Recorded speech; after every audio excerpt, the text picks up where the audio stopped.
Nostalgia vibes are high in this coming-of-age tale, but things get a little disturbing with an epic tractor fail. We're talking The Man in the Moon today on Grover Served.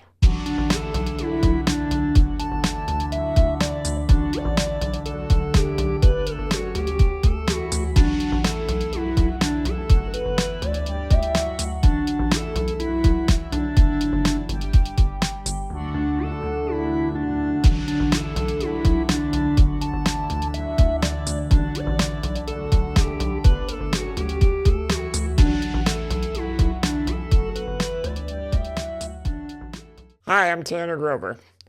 In 1962, director Robert Mulligan adapted Harper Lee's Pulitzer Prize-winning novel To Kill a Mockingbird into an award-winning film. Flash forward to 1991, and Mulligan would be directing his final film, The Man in the Moon, which stars Reese Witherspoon in her first-ever acting role.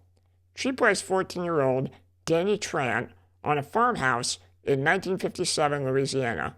She discovers love for the first time. But before we get into all the details, if you could go ahead and smash that subscribe button, as if you were Danny Trant, smashing through the gate of her family farm on a hot summer day, looking to go skinny dipping. You know what would make that even hotter? A young shirtless Jason London. I'd really appreciate your support. And while you're at it, go ahead and click that little notification bell, so hopefully more of me shows up in your feed. A friendly reminder that Grover Served is not a spoiler-free show. Now, I saw this movie for the first time in full just about a week ago. I remember my sister renting it from the video store back in the early 90s. She was probably 7 or 8 at the time. I didn't think much of it. I thought it was a film for girls, honestly. I remember Reese Witherspoon running around in the field, and I just didn't pay much attention. I saw it on Amazon Prime, where it was listed under the family movie section. The cover looked familiar, and I was like, all right, I'll give it a shot. I generally love movies from the early 90s. But boy, family movie? I mean, granted, they're highlighting family values. I'll give them that. But there are a lot of adult themes in here. I'm kind of impressed that my parents allowed my sister to rent it so many times. But anyways, let's get into it. On a late summer night, Danny and her older sister Maureen are having a deep conversation. Maureen is set to go off to college in the fall, but she's having second thoughts. She's thinking maybe it might be better if she stays around town, gets a job, and gets married. Danny's a little jealous of Maureen. In her eyes, she kind of has it all. The two talk about The Man in the Moon, which is an old story that their mother used to tell them when they were kids, basically to try to get them to go to sleep. Essentially, you would tell the man in the moon your problems. Be sure not to leave out any details, and then overnight he would solve them as a puzzle.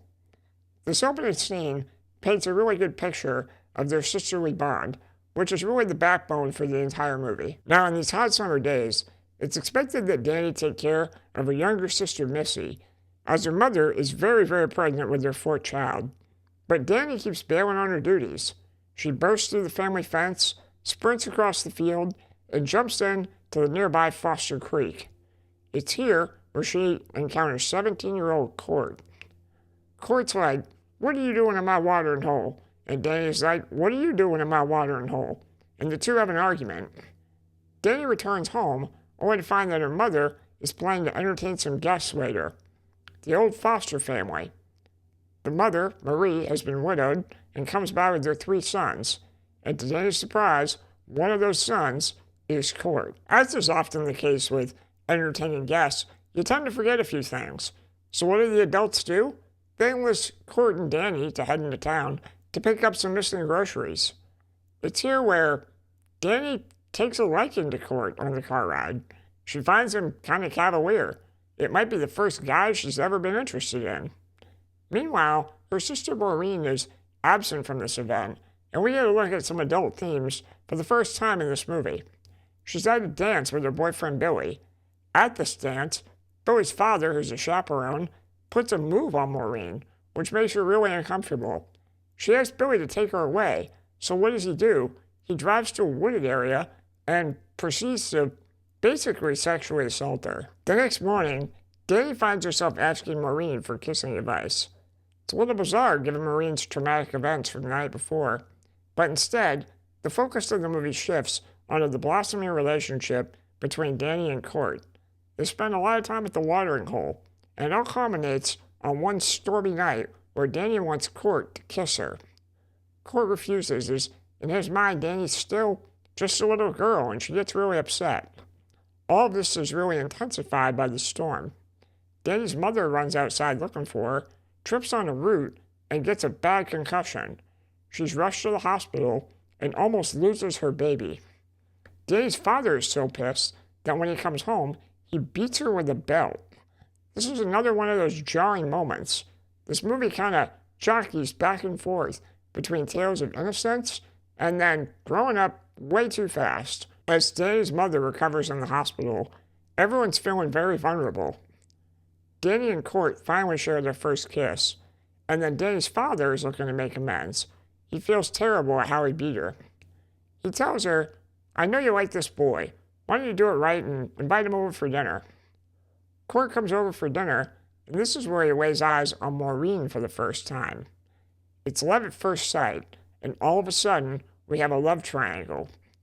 Court alienates Danny, and Danny doesn't even know how to feel. She confronts Court with some tough questions, and Court downplays it, but Danny knows it's all about her age. She's right, it's a forbidden love. But Court's just really into Maureen. And we feel for Maureen too. She's been through a lot and kept it all to herself. Meanwhile, Danny's mom comes home with a healthy baby. While that's going on, Maureen and Court, they're having sex on a field. Maureen comes back through the family gate. Danny sees her and knows that she's been with Court. She runs through the fence herself, ready to confront him once again. And it's here where we get a rather disturbing scene. Court, in a lovey-dovey daydream, makes a slight miscalculation and falls off of his precious tractor.